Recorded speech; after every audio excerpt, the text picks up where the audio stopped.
Hello everyone, good evening, hello, welcome to Chilliteracy.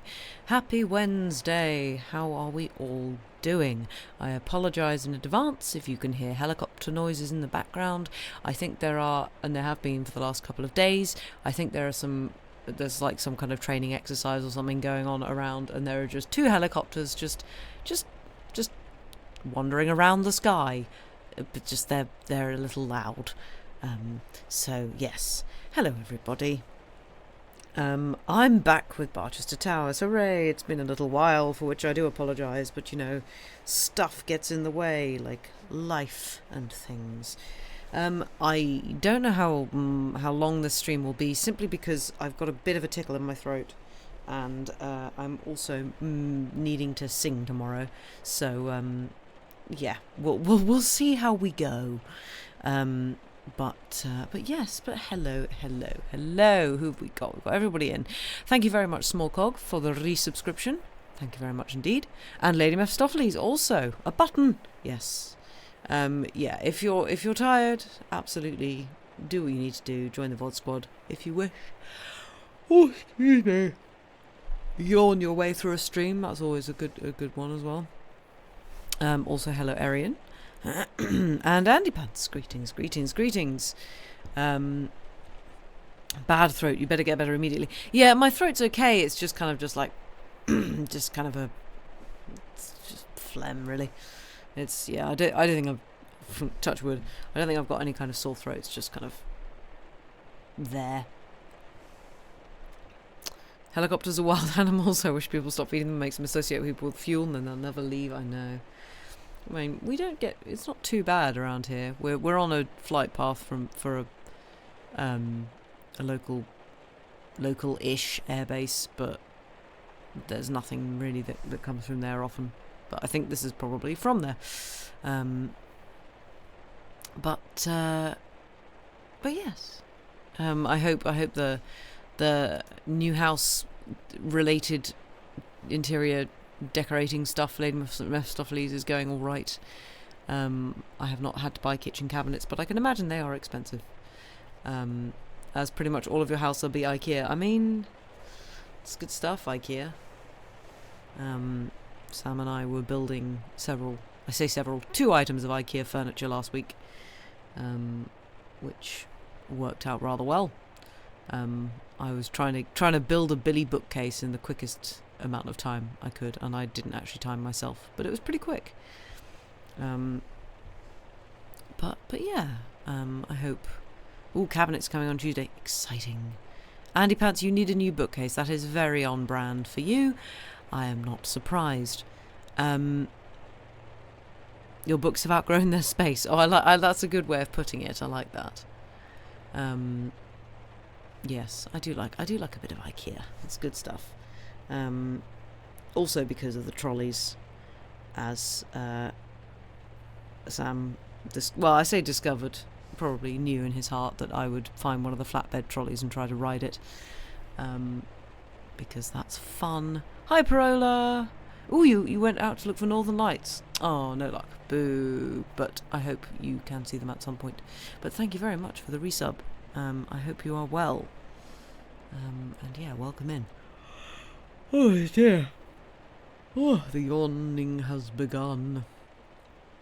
But yeah, have I got any news or any interesting things that I have to impart? I don't think I do. It's fairly uneventful.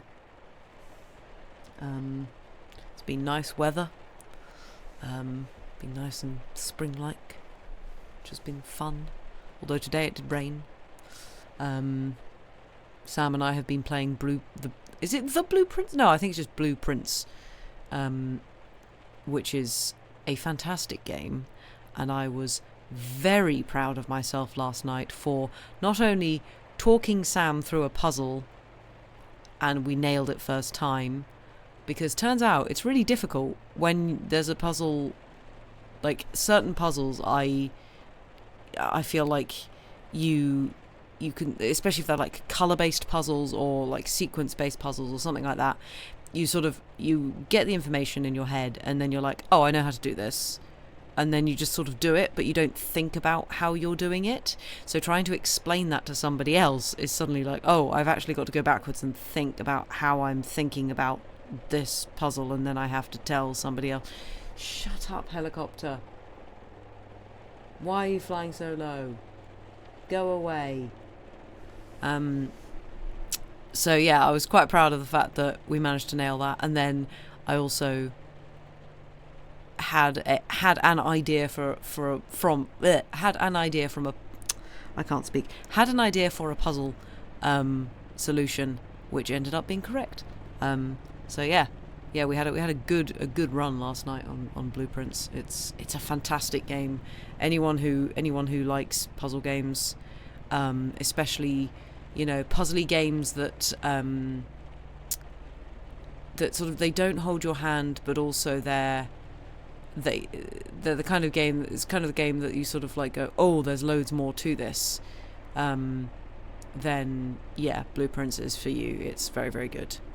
And the helicopters are distracting me. But yeah, that's kind of been what I've been up to, apart from recording some bits and bobs. And I was on a podcast the other day. That was fun. Well, I say I was on it. I recorded it like a couple of months back, but it was released. Might possibly put that on the Discord. Talking about it's a friend of mine who a couple of friends of mine who do a podcast called Things Musicians Don't Talk About. It's a really, really good podcast, and very, very important work they're doing, and like talking about all the difficult things that nobody actually talks about the music industry, and just being the realities of being a musician or an artist or anyone sort of creative, certainly in the UK, but just generally in terms of like things like institutionalized, bullying, this, that and the other, mental health, physical health, injury, all of these kinds of things, and it's they're lovely people, and they've talked to a lot of cool people, and they asked me whether I wanted to be on, and I said yes, and so I talked to them, and it was lovely, and so that went out yesterday, or today. Was it today or yesterday? It was yesterday. So you stumbled into too many rabbit holes in the last 2 weeks. Oh, Arian, I am not surprised. But yeah, I mean, as just generally a podcast, it is one that I would recommend, especially for anyone who is interested in, or sort of, I mean, you're all sort of adjacent to music. I think everybody is in some way, but anyone who's kind of interested in, the kind of the stuff that goes on for professional musicians, especially professional classical musicians, and the kind of institutional problems that are around that side of music. And I mean, again, it's not specific to classical music; it's everywhere. But yeah, it is very good. Your rabbit holes do allow for listening to podcasts. Hooray! Yeah, they've done a lot of good episodes. So I'll put a link to it at some point somewhere, probably on the Discord. You stumbled in an actual rabbit hole. Oh dear, that's never fun. But yes. We are back to Barchester Towers. What the hell has been happening in Barchester Towers? Can we remember? That is the question. What happened? Oh yes, Mr. Slope. It's basically Mr. Slope versus... I mean, it's still Mr. Slope versus Dr. Grantley. And it's all getting very Machiavellian, and he's suddenly set his sights on Mr. Harding, who is one of the good guys, his daughter Eleanor, which we don't want. We do not want him to marry Eleanor, because he's a slime bag. Drama, exactly. And yeah, we shall kind of see what happens. Enemies to lovers plotline. Oh, good lord, no. Absolutely not. This is the bad kind of enemies to lovers. Right. If we are all sitting comfortably, if we all have, some kind of hot beverage or something, text is pinned at the top of chat, then we shall continue with Barchester Towers by Anthony Trollope. Chapter 17. Who shall be cock of the walk? All this time things were going on somewhat uneasily at the palace.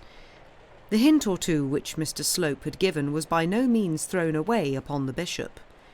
He had a feeling that if he ever meant to oppose the now almost unendurable despotism of his wife, he must lose no further time in doing so. That if he ever meant to be himself master in his own diocese, let alone his own house, he should begin at once. It would have been easier to have done so from the day of his consecration than now, but easier now than when Mrs. Proudie should have succeeded in thoroughly mastering the diocesan details. Then the proffered assistance of Mr. Slope was a great thing for him, a most unexpected and invaluable aid. Hitherto he had looked on the two as allied forces, and had considered that as allies they were impregnable. He had begun to believe that his only chance of escape would be by the advancement of Mr. Slope to some distant and rich preferment. But now it seemed that one of his enemies, certainly the least potent of them, but nevertheless one very important, was willing to desert his own camp. Assisted by Mr. Slope, what might he not do? He walked up and down his little study, almost thinking that the time might come when he would be able to appropriate to his own use the big room upstairs, in which his predecessor had always sat. As he revolved these things in his mind, a note was brought to him from Archdeacon Grantley, in which that divine begged his lordship to do him the honour of seeing him on the morrow. Would his lordship have the kindness to name an hour? Dr. Grantley's proposed visit would have reference to the reappointment of Mr. Harding to the wardenship of Barchester Hospital. The bishop, having read his note, was informed that the archdeacon's servant was waiting for an answer. Here at once a great opportunity offered itself to the bishop of acting on his own responsibility. He bethought himself, however, of his new ally, and rang the bell for Mr. Slope. It turned out that Mr. Slope was not in the house, and then, greatly daring, the bishop with his own unassisted spirit wrote a note to the archdeacon saying that he would see him, and naming an hour for doing so. Having watched from his study window that the messenger got safely off from the premises with this dispatch, he began to turn over in his mind what step he should next take. Tomorrow he would have to declare to the archdeacon either that Mr. Harding should have the appointment, or that he should not have it. The bishop felt that he could not honestly throw over the Quiverfuls without informing Mrs. Proudie, and he resolved at last to brave the lioness in her den, and tell her that circumstances were such that it behoved him to reappoint Mr. Harding. He did not feel that he should at all derogate from his new courage by promising Mrs. Proudie that the very first piece of available preferment at his disposal should be given to Quiverful to atone for the injury done to him. If he could mollify the lioness with such a sop, how happy would he think his first efforts to have been?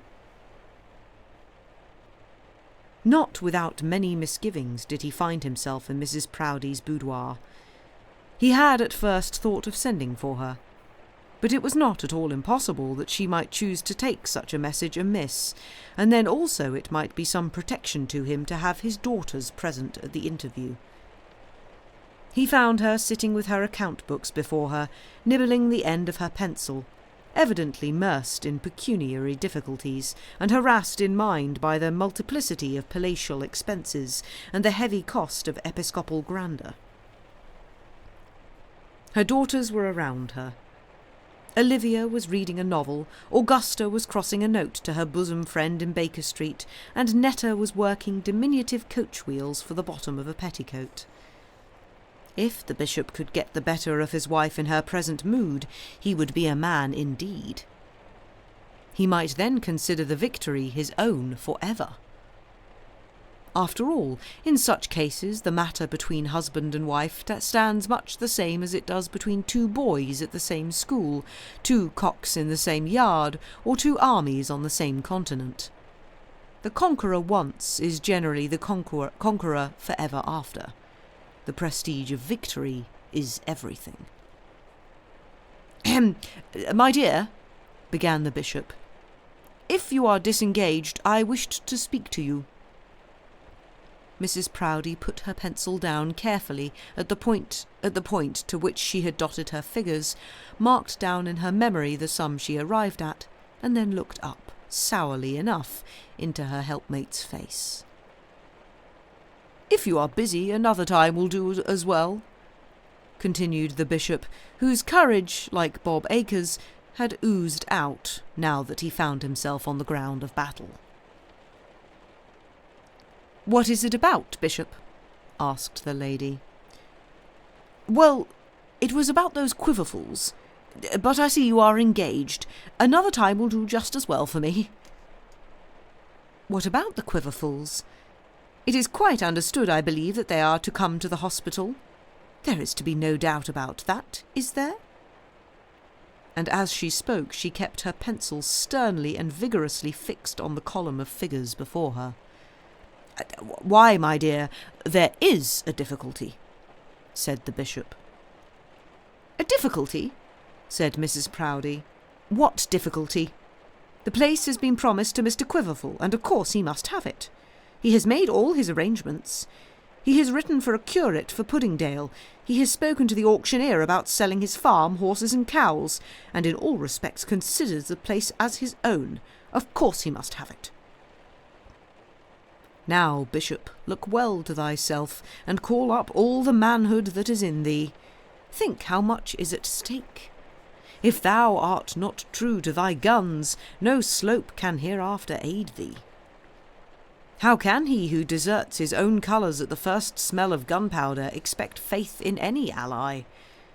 Thou thyself hast sought the battlefield. Fight out the battle manfully now thou art there. Courage, bishop, courage! Frowns cannot kill, nor can sharp words break any bones. After all, the apron is thine own. She can appoint no wardens, give away no benefices, nominate no chaplains, and thou art but true to thyself. Up, man, and at her with a constant heart."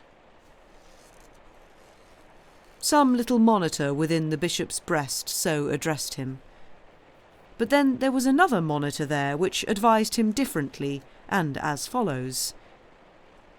"Remember, bishop, she is a woman, and such a woman too, as thou well knowest. A battle of words with such a woman is the very mischief. Were it not better for thee to carry on this war, if it must be waged, from behind thine own table in thine own study? Does not every cock fight best on his own dunghill? Thy daughters also are here, the pledges of thy love, the fruits of thy loins.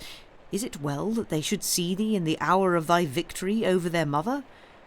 Nay, is it well that they should see thee in the possible hour of thy defeat? Besides, hast thou not chosen thy opportunity with wonderful little skill? Indeed, with no touch of that sagacity for which thou art famous. Will it not turn out that thou art wrong in this matter, and thine enemy right? That thou hast actually pledged thyself in this matter of the hospital, and that thou now wouldst turn upon thy wife because she requires from thee but the fulfilment of thy promise?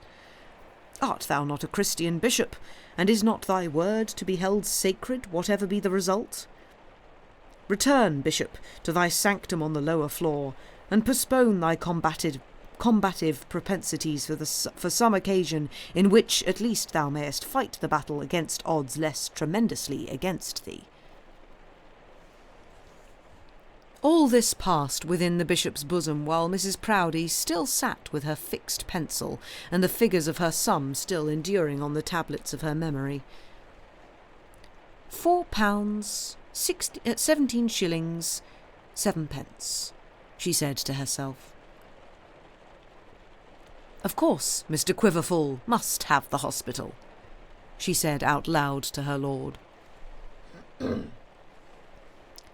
Well, my dear, I merely wanted to suggest to you that Mr. Slope seems to think that if Mr. Harding be not appointed, public feeling in the matter would be against us, and that the press might perhaps take it up. Mr. Slope seems to think, said Mrs. Proudie, in a tone of voice which plainly showed the bishop that he was right in looking for a breach in that quarter. And what has Mr. Slope to do with it? I hope, my lord, you are not going to allow yourself to be governed by a chaplain. And now, in her eagerness, the lady lost her place in her account. Certainly not, my dear. Nothing, I can assure you, is less probable. But still Mr. Slope may be useful in finding how the wind blows, and I really thought that if we could give something else as good to the Quiverfuls— Nonsense, said Mrs. Proudie. It would be years before you could give them anything else that could suit them half as well. And as for the press and the public and all that, remember there are 2 ways of telling a story. If Mr. Harding is fool enough to tell his tale, we can also tell ours. The place was offered to him, and he refused it. It has now been given to someone else, and there's an end of it. At least, I should think so. Well, my dear, I rather believe you are right. And the bishop, said the bishop, and, sneaking out of the room, he went downstairs, troubled in his mind as to how he should receive the archdeacon on the morrow. He felt himself not very well just at present, and began to consider that he might, not improbably, be detained in his room the next morning by an attack of bile. He was, unfortunately, very subject to bilious annoyances. Mr. Slope, indeed. I'll slope him, said the indignant matron to her listening progeny. I don't know what has come to Mr. Slope. I believe he thinks he is to be the Bishop of Barchester himself, because I've taken him by the hand and got your father to make him his domestic chaplain. He was always full of impudence, said Olivia. I told you so once before, mamma. Olivia, however, had not thought him too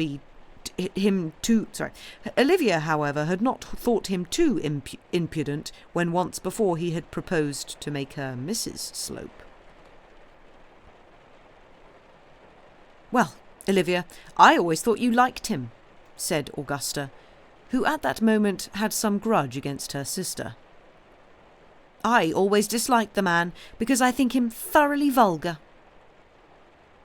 There you're wrong, said Mrs. Proudie. He's not vulgar at all, and what is more, he is a soul-stirring, eloquent preacher, but he must be taught to know his place if he is to remain in this house. He has the horridest eyes I ever saw in a man's head, said Netta, and I tell you what, he's terribly greedy. Did you see all the currant pie he ate yesterday? When Mr. Slope got home, he soon learned from the bishop, as much from his manner as his words, that Mrs. Proudie's behests in the matter of the hospital were to be obeyed. Dr. Proudie let fall something as to this occasion only, and keeping all affairs about patronage exclusively in his own hands, but he was quite decided about Mr. Harding, and as Mr. Slope did not wish to have both the prelate and the prelatess against him, he did not at present see that he could do anything but yield. He merely remarked that he would, of course, carry out the bishop's views, and that he was quite sure that if the bishop trusted to his own judgment, things in the diocese would certainly be well ordered. Mr. Slope knew that if you hit a nail on the head often enough, it will penetrate at last. He was sitting alone in his room on the same evening when a light knock was made on his door, and before he could answer it, the door was opened and his patroness appeared. She was all smiles in a moment, but so was not she also. He was all smiles in a moment, but so was not she also. She took, however, the chair that was offered to her, and thus began her expostulation. "Mr. Slope, I did not at all approve your conduct the other night with that Italian woman. Anyone would have thought that you were her lover." "Good gracious, my dear madam," said Mr. Slope with a look of horror. "Why, she is a married woman." "That's more than I know," said Mrs. Proudie, "however she chooses to pass for such. But, married or not married, such attention as you paid to her was improper. I cannot believe that you would wish to give offence in my drawing-room, Mr. Slope, but I owe it to myself and my daughters to tell you that I disapprove your conduct." Mr. Slope opened wide his huge protruding eyes and stared out of them with a look of well-feigned surprise. "Why, Mrs. Proudie," said he, "I did but fetch her something to eat when she said she was hungry." "And you have called on her since," continued she, looking at the culprit with the stern look of a detective policeman in the act of declaring himself. Mr. Slope turned over in his mind whether it would be well for him to tell this termagant at once that he should call on whom he liked and do what he liked, but he remembered that his footing in Barchester was not yet sufficiently firm, and that it would be better for him to pacify her. "I certainly called since at Dr. Stanhope's house, and certainly saw Madame Neroni." "Yes, and you saw her alone," said the episcopal Argus. "Undoubtedly I did," said Mr. Slope, "but that was because nobody else happened to be in the room. Surely it was no fault of mine if the rest of the family were out." "Perhaps not, but I assure you, Mr. Slope, you will fall greatly in my estimation if I find that you allow yourself to be caught by the lures of that woman. I know women better than you do, Mr. Slope, and you may believe me that that signora, as she calls herself, is not a fitting companion for a strict evangelical unmarried young clergyman." How Mr. Slope would have liked to laugh at her had he dared, but he did not dare. So he merely said, "I can assure you, Mrs. Proudie, the lady in question is nothing to me." "Well, I hope not, Mr. Slope, but I have considered it my duty to give you this caution. And now there is another thing I feel myself called on to speak about. It is your conduct to the bishop, Mr. Slope." "My conduct to the bishop?" said he, now truly surprised, and ignorant what the lady alluded to. "Yes, Mr. Slope, your conduct to the bishop. It is by no means what I would wish to see it." "Has the bishop said anything, Mrs. Proudie?" "No, the bishop has said nothing.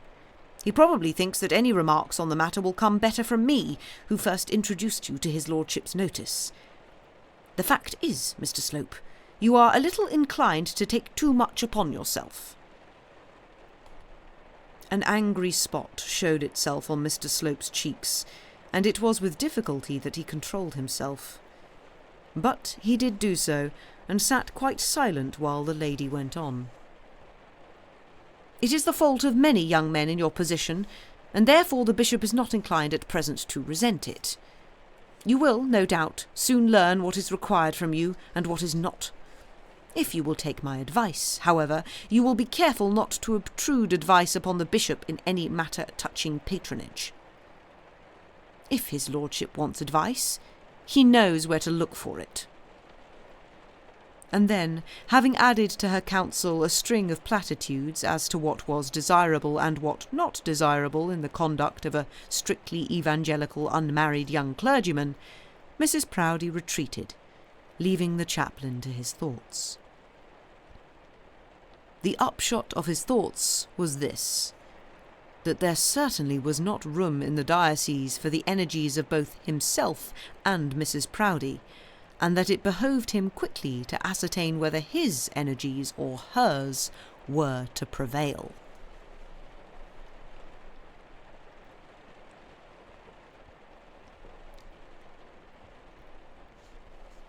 Chapter 18. The Widow's Persecution. Early on the following morning, Mr. Slope was summoned to the bishop's dressing-room, and went there fully expecting that he should find his lordship very indignant and spirited up by his wife to repeat the rebuke which she had administered on the previous day.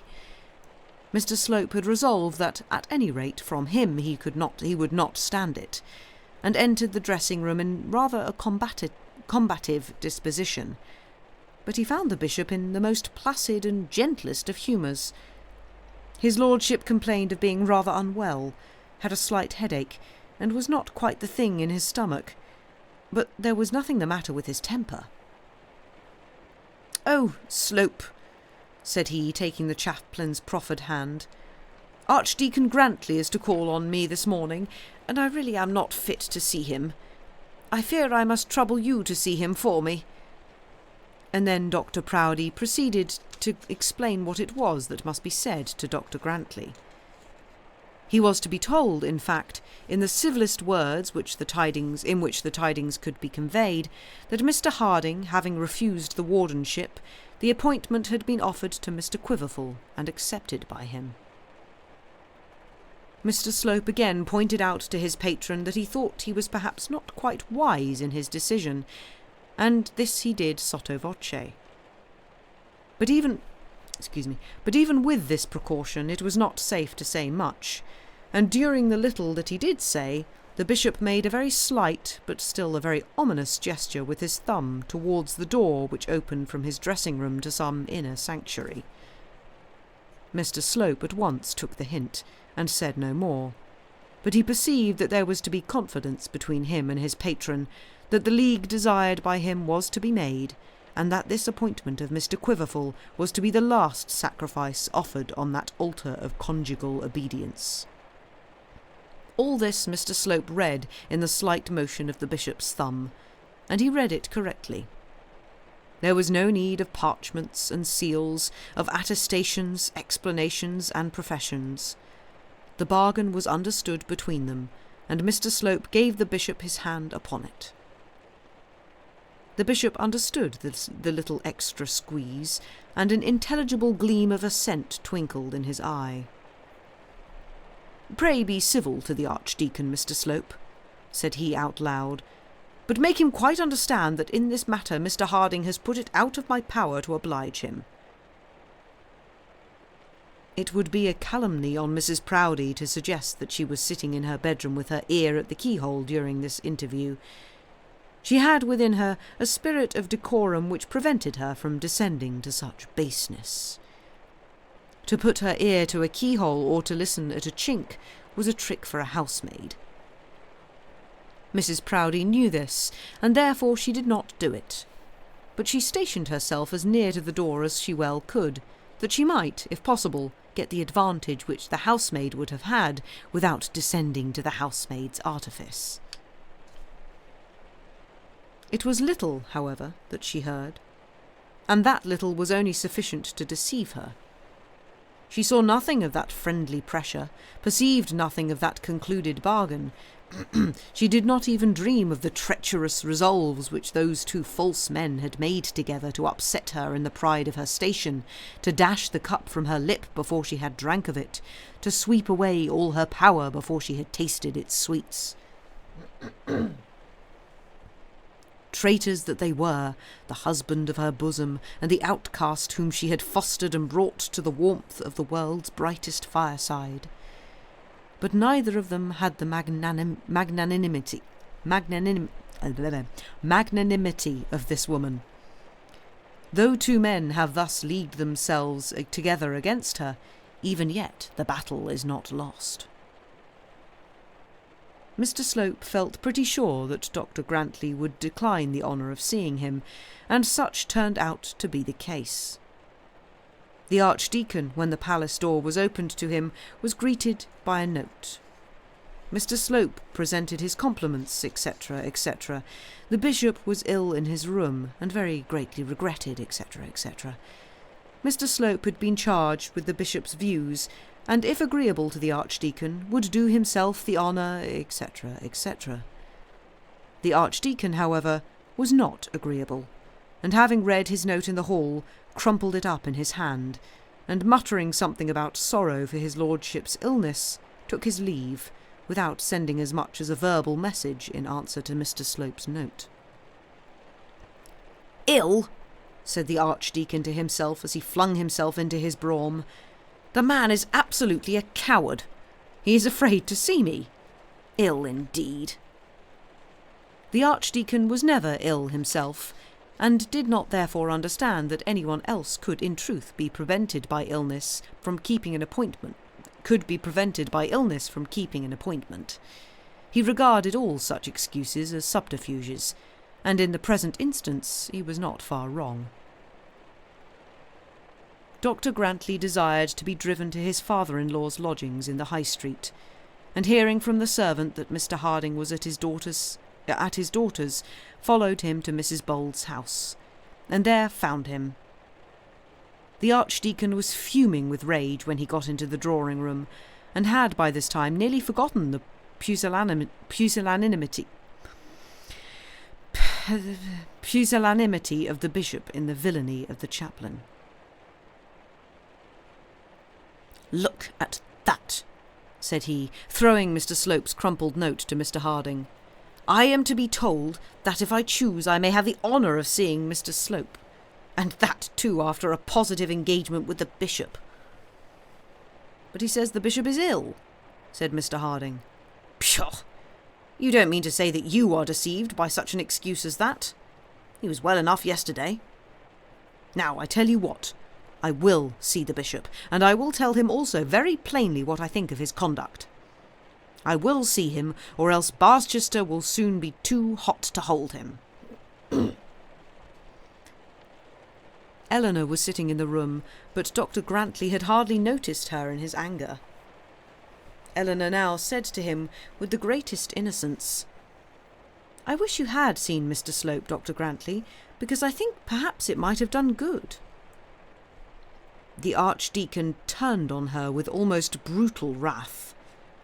Had she at once owned that she had accepted Mr. Slope for her second husband, he could hardly have felt more convinced of her belonging body and soul to the Slope and Proudie party than he now did on hearing her express such a wish as this.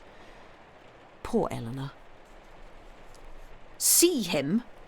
said the archdeacon, glaring at her. "And why am I to be called on to lower myself in the world's esteem and my own by coming in contact with such a man as that? I have hitherto lived among gentlemen, and do not mean to be dragged into other company by anybody." Poor Mr. Harding well knew what the archdeacon meant, but Eleanor was as innocent as her own baby. She could not understand how the archdeacon could consider himself to be dragged into bad company by condescending to speak to Mr. Slope for a few minutes, when the interests of her father might be served by his doing so. "I was talking for a full hour yesterday to Mr. Slope," said she, with some little assumption of dignity, "and I did not find myself lowered by it." "Perhaps not," said he. "But if you'll be good enough to allow me, I shall judge for myself in such matters. And I tell you what, Eleanor, it will be much better for you if you will allow yourself to be guided also by the advice of those who are your friends. If you do not, you will be apt to find that you have no friends left who can advise you." Eleanor blushed up to the roots of her hair. But even now she had not the slightest idea of what was passing in the archdeacon's mind. No thought of love-making or love-receiving had yet found its way to her heart since the death of poor John Bold, and if it were possible that such a thought should spring there, the man must be far different from Mr. Slope that could give it birth. Nevertheless, Eleanor blushed deeply, for she felt she was charged with improper conduct, and she did so with the more inward pain because her father did not instantly rally to her side, that father for whose sake and love she had submitted to be the receptacle of Mr. Slope's confidence. She had given a detailed account of all that had passed to her father, and though he had not absolutely agreed with her about Mr. Slope's views touching the hospital, yet he had said nothing to make her think that she had been wrong in talking to him. She was far too angry to humble herself before her brother-in-law. Indeed, she had never accustomed herself to be very abject before him, and they had never been confidential allies. I do not the least understand what you mean, Dr. Grantley," said she. "I do not know that I can accuse myself of doing anything that my friends should disapprove. Mr. Slope called here expressly to ask what Papa's wishes were about the hospital, and as I believe he called with friendly intentions, I told him." "Friendly intentions?"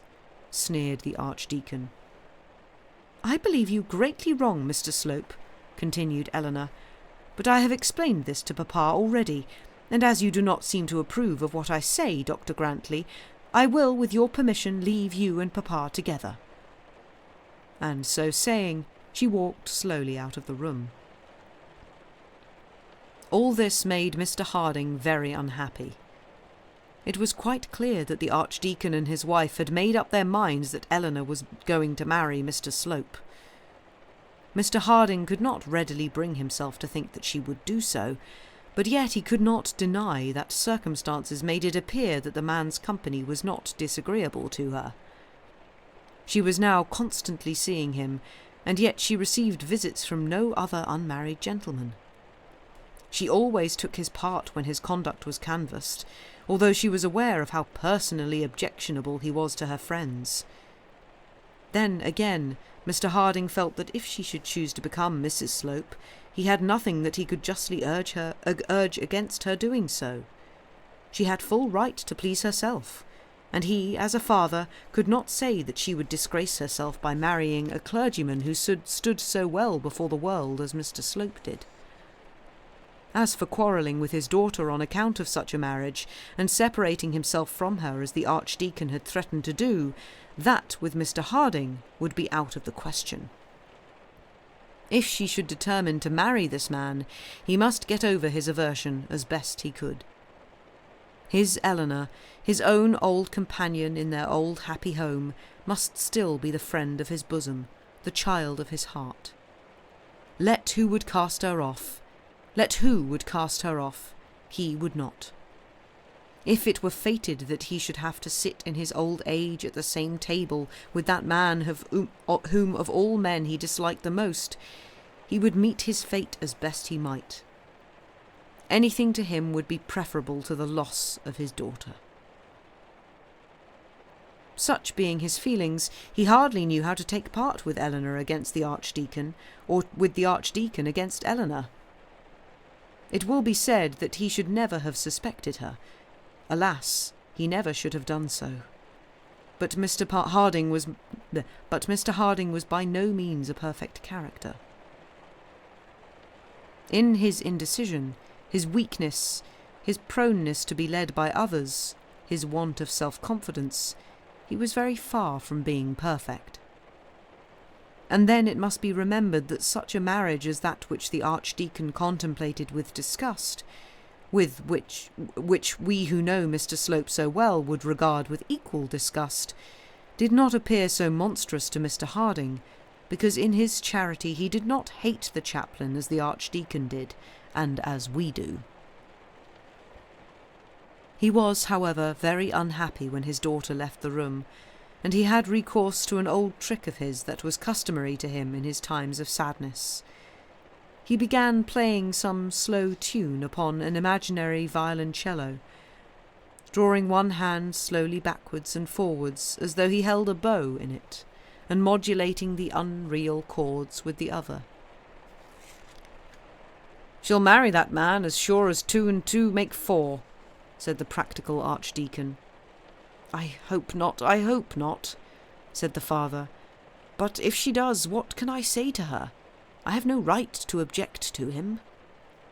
"No right!" exclaimed Dr. Grantley. "No right as her father. He is in my own profession, and for aught we know a good man." To this the Archdeacon would by no means assent. It was not well, however, to argue the case against Eleanor in her own drawing-room. Oh, excuse me. And so they both walked forth and discussed the matter in all its bearings under the elm trees of the close. Mr. Harding also explained to his son-in-law what had been the purport, and at any rate the alleged purport, of Mr. Slope's last visit to the widow. He, however, stated that he could not bring himself to believe that Mr. Slope had any real anxiety such as that he had pretended. "I cannot forget his demeanour to myself," said Mr. Harding, "and it is not possible that his ideas should have changed so soon." "I see it all," said the Archdeacon. "The sly Tartuffe. He thinks to buy the daughter by providing for the father. He means to show how powerful he is, how good he is, and how much he is willing to do for her beaux yeux. Yes, I see it all now. But we'll be too many for him yet, Mr. Harding," he said, turning to his companion with some gravity and pressing his hand upon the other's arm. "It would, perhaps, be better for you to lose the hospital than get it on such terms." "Lose it?" said Mr. Harding. "Why, I've lost it already. I don't want it. I've made up my mind to do without it. I'll withdraw altogether. I'll just go and write a line to the bishop and tell him that I withdraw my claim altogether." Nothing would have pleased him better than to be allowed to escape from the trouble and difficulty in such a manner. But he was now going too fast for the Archdeacon. No, we'll do no such thing," said Dr. Grantley. "We'll still have the hospital. I hardly doubt but that we'll have it, but not by Mr. Slope's assistance. If that be necessary, we'll lose it, but we'll have it in spite of his teeth, if we can. Arabin will be at Plumstead tomorrow. You must come over and talk to him." The two now turned into the cathedral library, which was used by the clergymen of the close as a sort of ecclesiastical club-room for writing sermons and sometimes letters, also for reading theological works, and sometimes magazines and newspapers. The theological works were not disturbed, perhaps, quite as often as from the appearance of the building the outside public might have been led to expect. Here the two allies settled on their course of action. The Archdeacon wrote a letter to the bishop, strongly worded but still respectful, in which he put forward his father-in-law's claim to the appointment, and expressed his own regret that he had not been able to see his lordship when he called. Of Mr. Slope he made no mention whatsoever. It was then settled that Mr. Harding should go out to Plumstead on the following day, and after considerable discussion on the matter, the Archdeacon proposed to ask Eleanor there also, so as to withdraw her, if possible, from Mr. Slope's attentions. "A week or two," said he, "may teach her what he is, and while she is there she'll be out of harm's way. Mr. Slope won't come there after her." Eleanor was not a little surprised when her brother-in-law came back and very civilly pressed her to go out to Plumstead with her father. She instantly perceived that her father had been fighting her battles for her behind her back. She felt thankful to him, and for his sake she would not show her resentment to the Archdeacon by refusing his invitation. But she could not, she said, go on the morrow. She had an invitation to drink tea at the Stanhopes, which she had promised to accept. She would, she added, go with her father on the next day, if he would wait, or she would follow him. "The Stanhopes?" said Dr. Grantley. "I did not know you were so intimate with them." "I did not know it myself," said she, "till Miss Stanhope called yesterday. However, I like her very much, and I have promised to go and play chess with some of them." "Have they a party there?" said the Archdeacon, still fearful of Mr. Slope. "Oh, no," said Eleanor. "Miss Stanhope said there was to be nobody at all. But she had heard that Mary had left me for a few weeks, and she had learned from someone that I play chess, and so she came over on purpose to ask me to go in." "Well, that's very friendly," said the ex-warden. They certainly do look more like foreigners than English people, but I dare say they are none the worse for that." The Archdeacon was inclined to look upon the Stanhopes with favourable eyes, and had nothing to object on the matter. It was therefore arranged that Mr. Harding should postpone his visit to Plumstead for one day, and then take with him Eleanor, the baby, and the nurse. Mr. Slope is certainly becoming of some importance in Barchester. And I think there we shall take a break. I hope you are enjoying so far. I wonder if she will be the last person to learn that everyone expects her to marry that guy. Yeah, I think she will be. Yeah, it's a very wordy one today. Blah, blah, blah. Magnanimity. Yeah. Also, hi Angeline, hope you're well. And hello Sam, hope you are also well. Right, go to break. We shall go to a break and we will see you back in about 5 minutes. Bye for now.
And we return. Welcome back, everybody. I hope we're doing well. I hope we've done break stuff. Don't break stuff, but do break related things. You know, the usual confusion we have. Yeah, hope we're doing well. My sinuses are very unhappy. You broke into a can of pop. Nice. That sounds like a good thing to break into. I think I'm just slightly broken. Oh, excuse me. Because, yeah.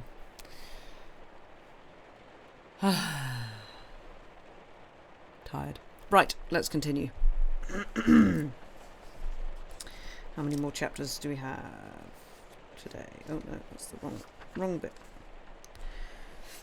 I was just trying to survive the next 2.5 hours of work. I believe in you. You can do it. Hopefully we can send you good vibes.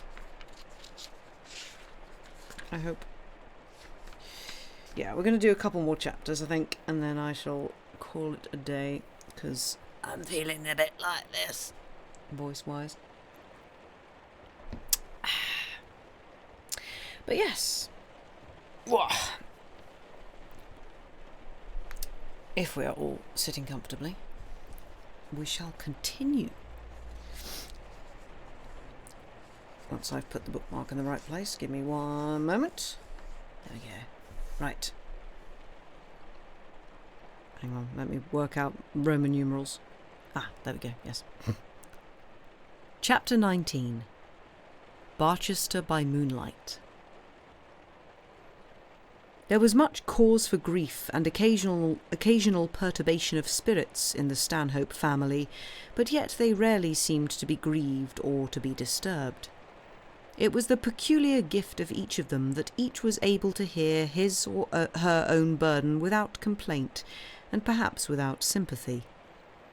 They habitually looked on the sunny side of the wall, if there was a gleam on either side for them to look at, and if there was none, they endured the shade with an indifference which, if not stoical, answered the end at which the Stoics aimed.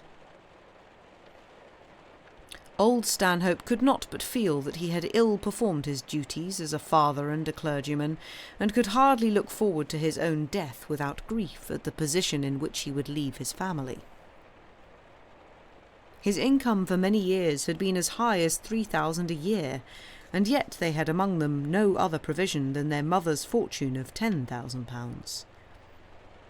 He had not only spent his income, but was in debt.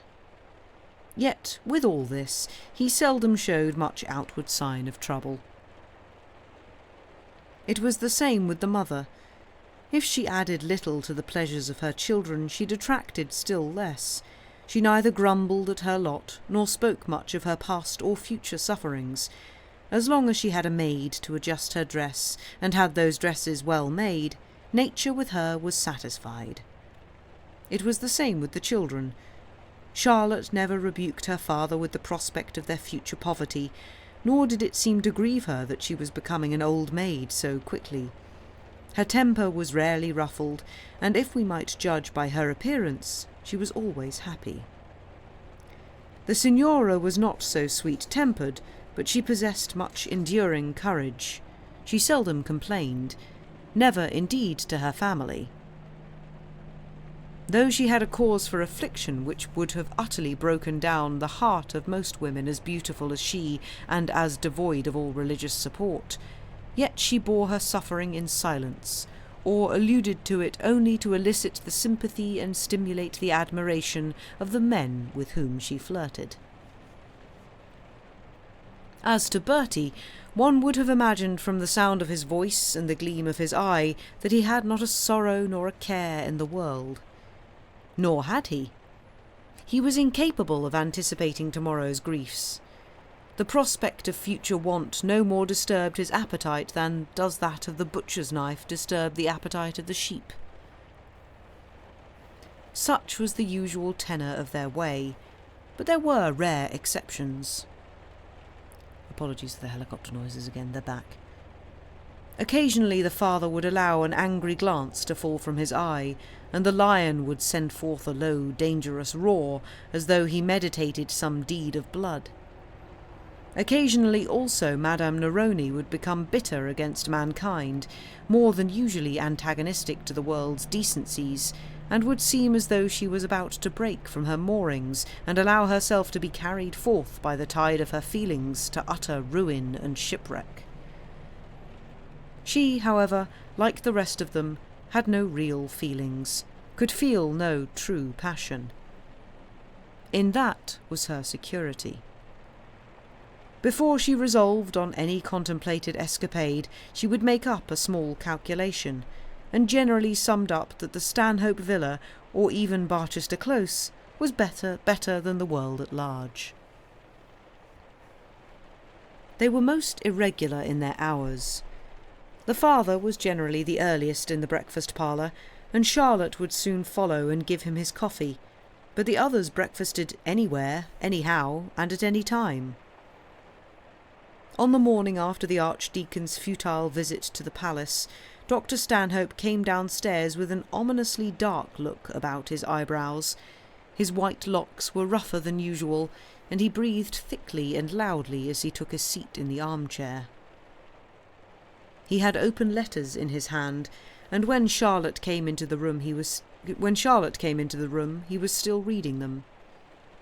She went up and kissed him, as was her wont, but he hardly noticed her as she did so, and she knew at once that something was the matter. "What's the meaning of that?" said he, throwing over the table a letter with a Milan postmark. Charlotte was a little frightened as she took it up, but her mind was relieved when she saw that it was merely the bill of their Italian milliner. The sum total was certainly large, but not so large as to create an important row. "It's for our clothes, Papa, for 6 months before we came here. The 3 of us can't dress for nothing, you know." "Nothing indeed?" said he, looking at the figures, which, in Milanese denominations, were certainly monstrous. "The man should have sent it to me," said Charlotte. "I wish he had, with all my heart, if you would have paid it. I see enough in it to know that 3/4 of it are for Madeline." "She has little else to amuse her, sir," said Charlotte, with true good nature. "And I suppose he has nothing else to amuse him," said the doctor, throwing over another letter to his daughter. It was from some member of the family of Sidonia, and politely requested the father to pay a small trifle of £700, being the amount of a bill discounted in favour of Mr. Ethelbert Stanhope, and now overdue for a period of 9 months. Charlotte read the letter, slowly folded it up, and put it under the edge of the tea-tray. "I suppose he has nothing to amuse him but discounting bills. Does he think I'll pay that?" "I am sure he thinks no such thing," said she. "And who does he think will pay it?" "As far as honesty goes, I suppose it won't much matter if it is never paid," said she. "I dare say he got very little of it." "I suppose it won't much matter either," said the father, "if he goes to prison and rots there. It seems to me that's the other alternative." Dr. Stanhope spoke of the custom of his youth, but his daughter, though she had lived so long abroad, was much more completely versed in the ways of the English world. "If the man arrests him," said she, "he must go through the court."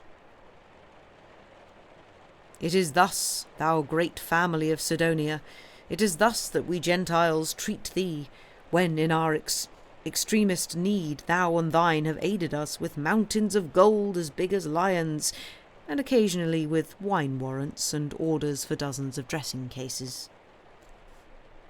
"What, and become an insolvent?" said the doctor. "He's that already," said Charlotte, wishing always to get over a difficulty. "What a condition," said the doctor, "for the son of a clergyman of the Church of England." I don't see why clergymen's sons should pay their debts more than other young men, said Charlotte. He's had as much from me since he left school, and has held sufficient for the eldest son of many a nobleman, said the angry father. Well, sir, said Charlotte, give him another chance. What? Said the doctor. Do you mean that I am to pay that bill? Oh, no, I wouldn't pay it. He must take his chance, and if the worst comes to the worst, Bertie must go abroad. But I want you to be civil to Bertie, and let him remain here as long as we stop. He has a plan in his head that may put him on his feet after all. Has he any plan for following up his profession? Oh, he'll do that too, but that must follow. He's thinking of getting married. Just at that moment the door opened and Bertie came in whistling. The doctor immediately devoted himself to his egg and allowed Bertie to whistle himself round to his sister's side without noticing him. Charlotte gave a sign to him with her eye, first glancing at her father and then at the letter, the corner of which peeped out from under the tea-tray. Bertie saw and understood, and with the quiet motion of a cat abstracted the letter and made himself acquainted with its contents. The doctor, however, had seen him, deep as he appeared to be immersed in his egg-shell, and said in his harshest voice, "Well, sir, do you know that gentleman?" "Yes, sir," said Bertie.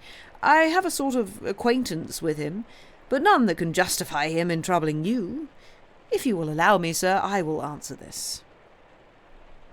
"At any rate, I shan't," said the father, and then he added after a pause, "Is it true, sir, that you owe the man £700? "Well," said Bertie, "I think I should be inclined to dispute the amount, if I were in a condition to pay him as such of it as I really do owe him." "Has he your bill for £700?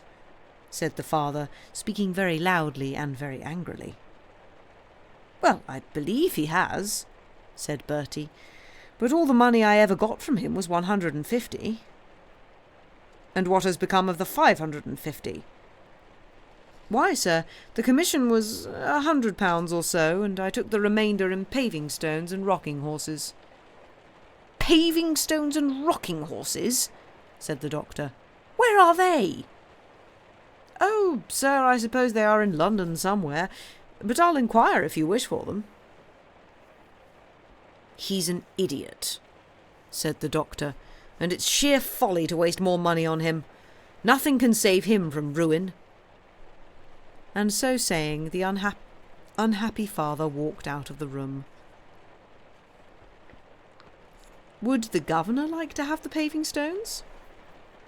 said Bertie to his sister. "Excuse me." "I'll tell you what," said she.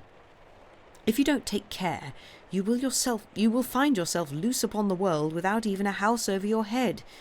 You don't know him as well as I do. He's very angry." Bertie stroked his big beard, sipped his tea, chatted over his misfortunes in a half-comic, half-serious tone, and ended by promising his sister that he would do his very best to make himself agreeable to the widow Bold. Then Charlotte followed her father to his own room and softened down his wrath and persuaded him to say nothing more about the Jew bill discounter, at any rate for a few weeks. He even went so far as to say he would pay the £700, or at any rate settle the bill, if he saw a certainty of his son's securing for himself anything like a decent provision in life.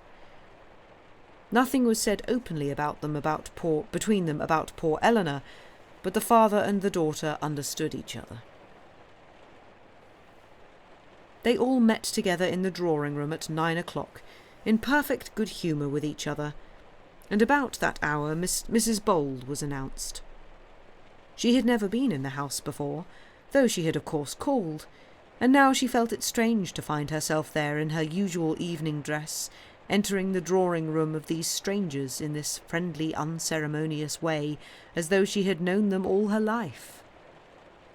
But in 3 minutes they made her at home. Charlotte tripped downstairs and took her bonnet from her, and Bertie came in to relieve her from her shawl, and the Signora smiled on her as she could smile when she chose to be gracious, and the old doctor shook hands with her in a kind benedictory manner that went to her heart at once, and made her feel that he must be a good man. She had not been seated for above 5 minutes when the door again opened, and Mr. Slope was announced. She felt rather surprised, because she was told that nobody was to be there, and it was very evident from the manner of some of them that Mr. Slope was expected. But still there was not much in it. In such invitations a bachelor or two, more or less, are always spoken of as nobodies, and there was no reason why Mr. Slope should not drink tea at Dr. Stanhope's as well as Eleanor herself. He, however, was very much surprised and not very much gratified at finding that his own embryo spouse made one of the party. He had come there to gratify himself by gazing on Madame Neroni's beauty and listening to and returning her flattery, and though he had not owned as much to himself, he still felt that if he spent the evening as he had intended to do, he might probably not thereby advance his suit with Mrs. Bold. The Signora, who had no idea of a rival, received Mr. Slope with her usual marks of distinction. As he took her hand, she made some confidential communication to him in a low voice, declaring that she had a plan to communicate to him after tea, and was evidently prepared to go on with her work of reducing the chaplain to a state of captivity. Poor Mr. Slope was rather beside himself. He thought that Eleanor could not but have learned from his demeanour that he was an admirer of her own, and he had also flattered himself that the idea was not unacceptable to her. What would she think of him if he now devoted himself to a married woman? But Eleanor was not inclined to be severe in her criticisms on him in this respect, and felt no annoyance of any kind when she found herself seated between Bertie and Charlotte Stanhope. She had no suspicion of Mr. Slope's intentions. She had no suspicion even of the suspicion of other people, but still she felt well pleased not to have Mr. Slope too near to her. And she was not ill pleased to have Bertie Stanhope near her. It was rarely indeed that he failed to make an agreeable impression on strangers. With a bishop, indeed, who thought much of his own dignity, it was possible that he might fail, but hardly with a young and pretty woman. He possessed the tact of becoming instantly intimate with women without giving rise to any fear of impertinence. He had about him somewhat of the propensities of a tame cat. It seemed quite natural that he should be petted, caressed, and treated with familiar good nature, and that, in return, he should purr and be sleek and graceful, and above all never show his claws. Like other tame cats, however, he had his claws, and sometimes made them dangerous. When tea was over, Charlotte went to the open window and declared loudly that the full harvest moon was much too beautiful to be disregarded, and called them all to look at it. To tell the truth, there was but one there who cared much about the moon's beauty, and that one was not Charlotte. But she knew how valuable an aid to her purpose the chaste goddess might become, and could easily create a little enthusiasm for the purpose of the moment. Eleanor and Bertie were soon with her. The doctor was now quiet in his armchair, and Mrs. Stanhope in hers, both prepared for slumber.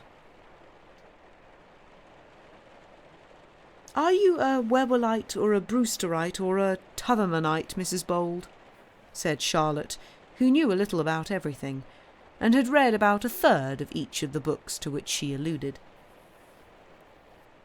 "Oh," said Eleanor, "I have not read any of the books, but I feel sure that there is one man in the moon at least, if not more." "You don't believe in the pulpy gelatinous matter," said Bertie. "I heard about that," said Eleanor, "and I really think it's almost wicked to talk in such a manner.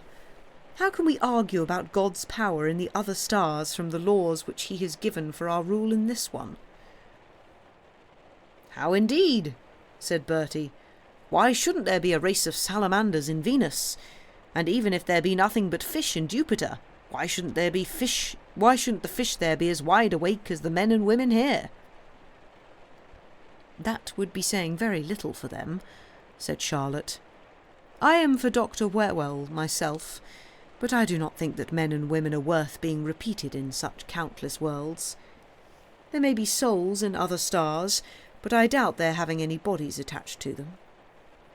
But come, Mrs. Bold, let us put our bonnets on and walk round the close. If we are to discuss sidereal questions, we shall do so much better under the towers of the cathedral than stuck in this narrow window." Mrs. Bold made no objection, and a party was made to walk out. Charlotte Stanhope well knew the rule as to 3 being no company, and she had therefore to induce her sister to allow Mr. Slope to accompany them. "Come, Mr. Slope," she said. "I'm sure you'll join us. We shall be in again in a quarter of an hour, Madeline." Madeline read in her eye all that she had to say, knew her object, and as she had to depend on her sister for so many of her amusements, she felt that she must yield. It was hard to be left alone while others of her own age walked out to feel the soft influence of the bright night, but it would be harder still to be without the sort of sanction which Charlotte gave to all her flirtations and intrigues. Charlotte's eye told her that she must give up just at present for the good of the family, and so Madeline obeyed. But Charlotte's eyes said nothing of the sort to Mr. Slope. He had no objection at all to the tete-a-tete with the Signora, which the departure of the other 3 would allow him, and gently whispered to her, "I shall not leave you alone." "Oh, yes," said she. Go, pray go, for my sake. Do not think that I am so selfish. It is understood that nobody is kept within for me. You will understand this too when you know me better. Pray join them, Mr. Slope, but when you come in, speak to me for 5 minutes before you leave us." Mr. Slope understood that he was to go, and he therefore joined the party in the hall. He would have had no objection at all to this arrangement if he could have secured Mrs. Bold's arm, but this, of course, was out of the question. Indeed, his fate was very soon settled, for no sooner had he reached the hall door than Miss Stanhope put her hand within his arm, and Bertie walked off with Eleanor, just as naturally as though she were already his own property. And so they sauntered forth. First they walked round the close, according to their avowed intent. Then they went under the old arched gateway below St. Cuthbert's little church, and then they turned behind the grounds of the bishop's palace, and so on till they came to the bridge just at the edge of the town, from which passers-by can look down into the garden of Hiram's Hospital. And here Charlotte and Mr. Slope, who were in advance, stopped till the other 2 came up to them. Mr. Slope knew that the gable ends and old brick chimneys which stood up so prettily in the moonlight were those of Mr. Harding's late abode, and would not have stopped on such a spot, in such company, if he could have avoided it. But Miss Stanhope would not take the hint which he tried to give. "This is a very pretty place, Mrs. Bold," said Charlotte. "By far the prettiest place near Barchester. I wonder your father gave it up." It was a very pretty place, and now by the deceitful light of the moon looked twice larger, twice prettier, twice more antiquely picturesque than it would have done in truth-telling daylight. Who does not know the air of complex multiplicity and the mysterious, interesting grace which the moon always lends to old gabled buildings, half surrounded, as was the hospital, by fine trees?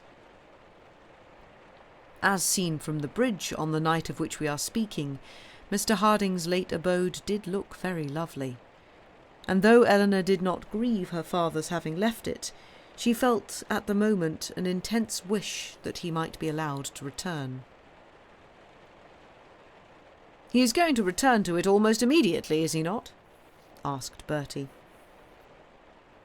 Eleanor made no immediate reply. Many such a question passes unanswered, without the notice of the questioner, but such was not now the case. They all remained silent, as though expecting her to reply, and after a moment or two Charlotte said, "I believe it is settled that Mr. Harding returns to the hospital, is it not?" "I don't think anything about it is settled yet," said Eleanor.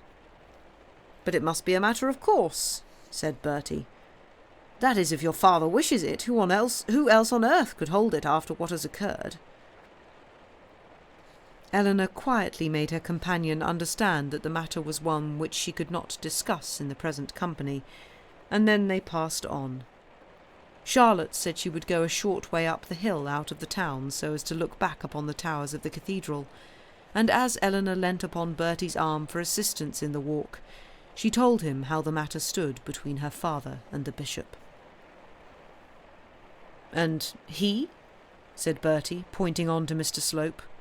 "What part does he take in it?" Eleanor explained how Mr. Slope had at first endeavoured to tyrannise over her father, but how he had latterly come round, and done all he could to talk the bishop over in Mr. Harding's favour. "But my father," said she, "is hardly inclined to trust him. They all say he is so arrogant to the old clergyman of the city." "Take my word for it," said Bertie. "Your father is right. If I am not very much mistaken, that man is both arrogant and false." They strolled up to the top of the hill, and then returned through the fields by a footpath which leads by a small wooden bridge, or rather a plank with a rustic rail to it, over the river to the other side of the cathedral from that at which they had started. They had thus walked round the bishop's grounds, through which the river runs, and round the cathedral and adjacent fields, and it was past 11 before they reached the doctor's door. "It is very late," said Eleanor. "It will be a shame to disturb your mother again at such an hour." "Oh," said Charlotte, laughing, "you won't disturb Mamma. I dare say she is in bed by this time, and Madeline would be furious if you did not come in and see her. Come, Bertie, take Mrs. Bowles' bonnet from her." They went upstairs, and found the Signora alone, reading. She looked somewhat sad and melancholy, but not more so perhaps than was sufficient to excite additional interest in the bosom of Mr. Slope, and she was soon deep in whispered intercourse with that happy gentleman, who was allowed to find a resting place on her sofa. The Signora had a way of whispering that was peculiarly her own, and was exactly the reverse of that which prevails among great tragedians. The great tragedian hisses out a positive whisper, made with bated breath and produced by inarticulated tongue-formed sounds, but yet he is audible through the whole house. The Signora, however, used no hisses and produced... The Signora, however, used no hisses and produced all her words in a clear silver tone, but they could only be heard by the ear into which they were poured. Charlotte hurried and scurried about the room hither and thither, doing, or pretending to do, many things, and then, saying something about seeing her mother, ran upstairs. Eleanor was thus left alone with Bertie, and she hardly felt an hour fly by her. To give Bertie his due credit, he could not have played his cards better. He did not make love to her, nor sigh, nor look languishing, but he was amusing and familiar, yet respectful.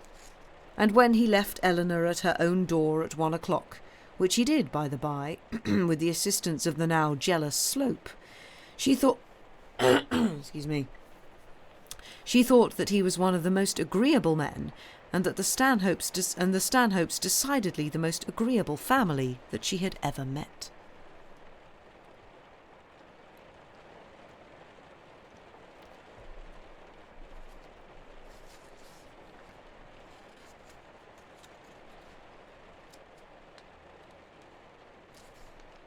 I might actually finish there, if that is okay with everybody. I know it's an early one, but as you probably hear, my voice has kind of decided to give up a little bit. And I don't really want to be coughing down the microphone for the rest of the stream. So I apologise for the early finish. But I do need some voice for tomorrow. So yes, but I hope you have enjoyed. Thank you very much for listening. Forgot to say that bit. It is still fun and gossipy and intrigue. But yes, I don't think I shall raid. Oh God. But yes, I hope you all have a good rest of your day. You're going to put some more light pics in Discord. Nice. Excellent. Yes, thank you all very much for being here. Sam should be back on Saturday with some short stories of some description. But yes, until then, thank you all very much for being here. You're all lovely people. Go take care of yourselves and everyone around you. And we shall see you again very soon. Thank you and goodbye.